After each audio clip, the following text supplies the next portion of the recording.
my channel. Today's video is going to be a very fun fall DIY, and you might be able to tell what it is by something I'm wearing. Yes, it's going to be making one of these amazing scarves, and I cannot wait to show you guys how to do it because it is absolutely phenomenal. So some of you may have heard of this technique. I know I hadn't before I had seen this, but after getting into everything on YouTube, I realized there are a ton of tutorials for this, but it's called arm knitting. So what it is in my eyes is it's kind of like a little simpler version of knitting with those tiny little needles, but it's on both of your arms. So really I think you're using your arms as like you would the needles that typical knitting is done with. So I obviously love this DIY for multiple reasons, and I'm sure you will too, because you only need a couple things from the store. Sorry, Lily is getting into my CVS bag if you hear something in the background. But I do love the fact that this only requires a couple things to make, and it really comes out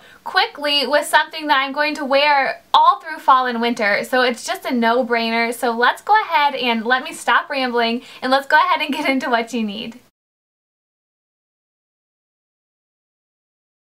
So what you will be needing are 2 balls of yarn. Now I quickly wanted to say that you can experiment with anything you'd like. The ones I typically use are the super bulky number 6, and you'll be able to see that on the back of the label. So if you're in the store, just turn them around and look quickly on the label, and I'm sure you'll be able to find it. But I did want to say to experiment with all different kinds of bulkiness or even different colors. I've always thought it'd be really neat to get 1 ball of yarn in one color and then the other second ball in a different color, because I think that'd turn out really cool in the scarf. But other than the yarn, all you are going to need are a pair of scissors. Alright, so now getting into the actual tutorial and how I made this scarf that you'll be seeing in a second. Now what I went ahead and did is I filmed myself making this particular one, this maroon colored one, last night, and I'm going to quickly just talk and walk you through all of the steps. So since you're going to be seeing a different color, I wanted to hold this up because this is the finished one that I made for you guys during this video, and I love that color, by the way. So what you're going to do is you're going to first start out by taking the labels off of your yarn balls and just getting out some string. Now what I do is I just hold both of them and just pull them together so you have the same length on each string. So you're going to have one string from one ball of yarn and then the other, and you're going to put them together and line them up. Then you're going to start making your tail, and what I do is I just kind of go, I don't know, is that like a yard, not a yard, like a foot maybe? I don't know, I'm horrible. But I just kind of take it in front of me and do this just a couple times. I would say about 3 is good, but whatever you're comfortable with. So once you have your tail made, which is all of the string on this side, I'm going to go ahead and pull up and create a slip knot. So what I'm going to do is I'm just going to pull up, twist it around once, and then I'm going to grab that string that's on the bottom, pull it up just like that. But once you actually do that, you're going to go ahead and slip it on your dominant hand, and you are going to tighten it up just by pulling the string at the bottom. Now you don't want to have this too tight. You want to be able to fit a few fingers in there. But what you're going to have then is, if I'm actually looking at it myself, you're going to have the tail of your string on your right hand side, and then your working yarn, which is what you call the yarn that's still attached to the balls of yarn, on the left. So what you're going to do is you're going to go ahead and create your first 12 stitches. So the first 12 stitches are going to be how wide your scarf is. And the more you do, obviously, the wider it's going to be. But like I said, I think I've used 12 stitches across on my arm for these bulky scarves. I've never experimented with anything else, but feel free to do so. Alright, so what we're going to do now is create your second stitch. So this slip knot is going to count as your first. You're going to be sitting wherever you are, whether it's in a chair or something. I'm kind of holding it up like this, but when you're actually doing this, the tail should be towards your body, and then the working yarn should be out away from your body, if that makes sense. So right here we have your tail and the working string, or yarn. So then we're going to take my L with my fingers, and what I'm going to do is I'm going to take my thumb and put it under that tail, take my index finger, put it under that working yarn, put my 3 fingers over, and then just grab the rest of the yarn with my hand. So this part for me was the hardest part of all of this whole scarf to get the hang of. I could not get this hold right at all, but what I've just noticed for me is I take the L, put both these fingers under, and just grab the string with my hand. That's what works best for me, but obviously you're going to find what works perfect for you. Get your hands ready in your yarn, and you're going to take the hand that has the slip knot attached to it, and you're going to take it under this front part on your thumb, and then you're going to go over and under that piece that kind of makes that little triangle in there. So you'll be able to see that once you tighten it up a little bit, you will now have 2 loops on your arm. So we'll go ahead and do it again for you guys. Get your holds right and then go under the one by your thumb, over this one right here, and through that little hole. And then I just like to tighten it up a little bit. So that is all you're going to do for the first 12 stitches, and once you have that done, let's come back and continue what we're doing. So now it's time to start the actual knitting. Now it's going to be hard from right here where I'm sitting. I'll probably insert some clips now of me actually doing it from your point of view because I actually filmed it over my shoulder, so hopefully that's a little more helpful. But what you're going to do is you're going to take your tail that's going to be closest to your body, and your working yarn is going to be away from your body. So what you're going to do to make your first knitting move, aren't you guys excited, is you're going to take your working yarn up in your hand that has all of the loops on it. So that's the first step. The next step is to use your left hand or your non-dominant hand and to take the first loop off of your hand, and you're going to bring it over your hand just like this, and you're going to pull that yarn that you're holding in your hand up to make a loop. So from this point you can drop that loop that you just took off your hand, and you're going to turn, this is kind of going to be a little strange, but you're going to turn your working yarn towards your body and just slip that right on your hand, just like that. Then you're going to take your working yarn up in that hand that you just put the loop on and just tighten it up just a little bit. You're just going to repeat that process until you get all of your 12 stitches onto your left hand. So I'm going to keep going to show you. I'm just holding my working yarn in the hand that has all of the stitches on it. Taking my left hand, taking off that first stitch, turning my yarn so that my working yarn tails that are attached to the yarn are toward my body, putting it on my left hand and tightening it up just slightly. I'm going to keep going, just like so.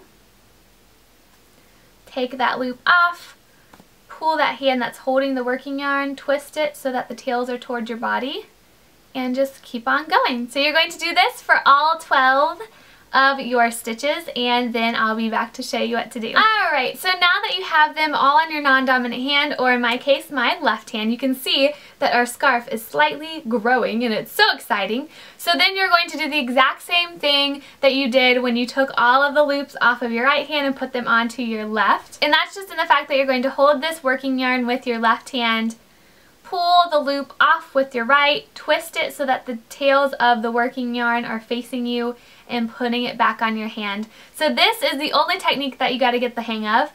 And as soon as you get the hang of this, you are good to go, and you're going to be making scarves like crazy. So you're just going to keep going back and forth from arm to arm until you have a long enough scarf to go around your neck however many times you want. The ones I like to do are around my neck twice, and I think at the end I actually measured it for you guys, and it was about 60 to 65 inches when it was just in one long panel. So when this gets longer, it's going to get longer just like this, and then that piece was about 60 to 65 inches to wrap around twice. But another thing I like about this DIY is that you can make them as long or as short as you like, all based on your personal preference. And for me, this is exactly how I like my scarves. So if you're looking for something like this, keep 60 to 65 inches in mind. So yay, congratulations when you have your scarf completely as long as you want it. And now I have to show you how to finish your scarf before turning it into an infinity one. And so finishing your scarf is really easy. It's about as easy as starting it was.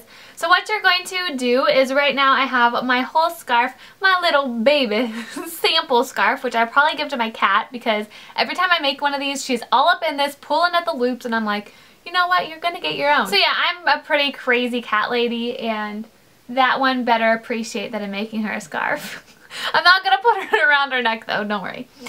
Alright, so we have all of our loops now on my right hand, or your dominant hand. And you're going to kind of start as you were knitting. So I'm going to take my working yarn up in this hand. I'm going to make 2 stitches on my left hand. That is the trick. You're going to stop at 2. Alright, so now that you have your 2 on this hand, it's pretty darn simple. All you are going to do is not even hold on to this working yarn anymore. So you're going to have your hands free, and all you're going to do is pull the one that's closest to your elbow of the 2 over that first one and off your hand. Now, don't freak out because nothing bad happened. And then just take your working yarn and kind of pull up that last loop because it'll get a little bit loose. So then you're going to do the same thing. You're going to take one off your dominant hand, make another stitch so there's two on your non-dominant hand. Then you're going to let go of everything, take your back loop, pull it over your first loop and off, and then tighten things up. So you're going to do that for every single loop. Make sure to not get carried away in knitting. I always do that and I want to take the second one, but I'm like, no, Lace, you're finishing your scarf. So pull that back one off. And you'll be able to tell that it's kind of finishing it off at the end. So with the last one, I'm just going to pull it on over. Take this back one off. And now you are stuck with just one loop on your non-dominant hand. So what you do from here is you're just going to take that loop off. Make sure you kind of hold on to your working yarn because things might get like a little loose if you don't. So what you're going to do from here, this is the last loop that was on my left hand and this is the working yarn.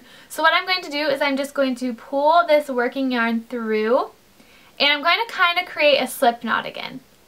Just like that. So what you're going to do is you're going to take the loop, take this one through, but not pull it all the way through. So you're going to do this about 2 or 3 times. And then you are going to cut your working yarn. I like to cut it pretty long, not as long as your tail, but long enough to have something to work with. And then on the last one, I'm just going to take my working yarn that I just cut, pull it all the way through that loop and tighten things up. So now to turn your scarf into an infinity one, which just means a big loop instead of having 2 ends, what you're going to do is you're going to take your scarf and find the top side. Now the top side looks a little bit smoother than the bottom side. You'll be able to tell this when you're actually holding it in your hands. But another way to tell is that when you're holding it like this, this is the front side and it actually kind of curls back a little bit to the back side. So that's kind of a way to tell. So what you're going to do is you're going to take your right side of your scarf and you're going to fold that together, leaving the back side of your scarf on either side. So what I'm going to do now is take the longer tail of the two. This is the one that we started with, and remember I told you to make it kind of long. This is where that's going to come in handy. So what you're going to do is you're just going to pick up both strings on that long tail and you're going to start pretty much just sewing them together. I did want to say that it's completely possible to use a sewing machine for this, but for me, I don't want to have the hassle of getting that out, so I just would rather do this and it comes out just as fine. So I'm just going around and really there's no rhyme or reason to how you do this. You're really just eyeballing it and kind of just taking your time and making sure to make a lot of stitches. But once you actually got it in your lap and are starting to do this, you'll find it really easy to just pick up loops and do exactly what you got to do to sew this thing together. Alright, so now that I'm at the end of my scarf and I finished doing everything as far as sewing's concerned, I'm going to stop on the opposite side of my other tail, so just make sure that you have one on each side because you're going to tie those together. But what I like to do is go ahead and pull across that stitch you just did because I find that when I'm stitching it across, I'll do it too tight where it bunches up. So you just want to make sure that it looks just like the scarf as much as possible. And then all you're going to do is simply take both of your tails at the ends and tie them in a knot. And I tied them in multiple knots, about, 2 or 3, just to make sure they're tight and aren't going to go anywhere. Here's the finished one that I made during this video for you guys. I really hope you like it. Yes, just make sure to tie those knots at the end very, very tightly and then cut them close and flip it back to the right side out, if that makes sense, of your scarf, because we had the right sides together and then you need to flip it back out to make it the right way. So now before I let you guys go, I wanted to give you just a few tips and tricks that I've found helpful along the way, ones that I hadn't heard of in any other video. And I know in some of the videos that I watch that I'll have linked down below, they say, just set aside an hour because you really can't do anything when you've got these going on both your arms. But I have some tips and tricks to kind of help you avoid that in a way. And I mean, it might be common sense, but one thing I've noticed is that if I need to get on my computer quickly to bring up another YouTube video or something like that, just make sure that you stop at a point where all of the loops are on one arm. Then you just have to hold your working yarn in that same arm and then you have a whole free arm to do stuff with. That makes it a lot easier than being bound between, your knitting in both of your arms with all the loops on them. So that's my first tip. My second tip is going to be that you can actually completely put down this project, and I didn't realize that until I actually had to one day. I had to take a shower, and for some reason I had to like right then. But the one thing I used and the one thing I found that worked the best was a coat hanger. So to set everything down at one point, what I did was I just gently took all of the loops off of my hand, and you might kind of have to go one by one because around this part of your hand it might get really tight. So I just kind of slipped them off, held them all in one hand just like this, and then put them all on this hook so they were all kind of looped around like that. Then I just took my working yarn and wrapped it around this bar and like this little hook just to keep that a little bit tight because you don't want that to get too loose. And then I just laid it down and made sure that it was somewhere where, you know, something wasn't going to get into it, aka Lily. And then I went and got my shower, and when I was finished and ready to start it up again, all I did were take the loops off, put them back on my arm the exact way they were, and just kept going. So that was a big tip and trick that I found very, very helpful when doing this. Tip number 3 would just be to make sure that you leave all of the loops on your arm not really, really loose, but just comfortably loose to where you can kind of move them freely and not worry about them getting stuck. I know the first time I did this, I thought, you know what, I'm going to keep them really close to my arm to have smaller loops, if that makes sense, in my scarf, and that just became a hassle, and I found myself like really trying to tug out, and my arms were a little bit red even, and so I've just kind of learned to leave them just a little bit loose because it doesn't make that big of a difference, and it makes it a lot easier on you. And then tip number 4, I think we're on, is to just leave a pretty long tail at the beginning. And I was like, you know, that's a waste of yarn, and I'm just going to do like a little tail about this long. But then once I got to the end, I realized that I need that to sew it together for my infinity scarf. So with all of those out of the way, and really everything out of the way, that is all I have for you guys in this video. I just get so excited to bring you guys these fun DIYs because when I get something in my head that I've been loving, I just want to share it with you guys. That's the first thing I want to do. So I really hope you guys benefit from this as much as I did, and I hope you all are extremely excited, like I was, to make all of these scarves for your friends and family, for gifts, for yourself.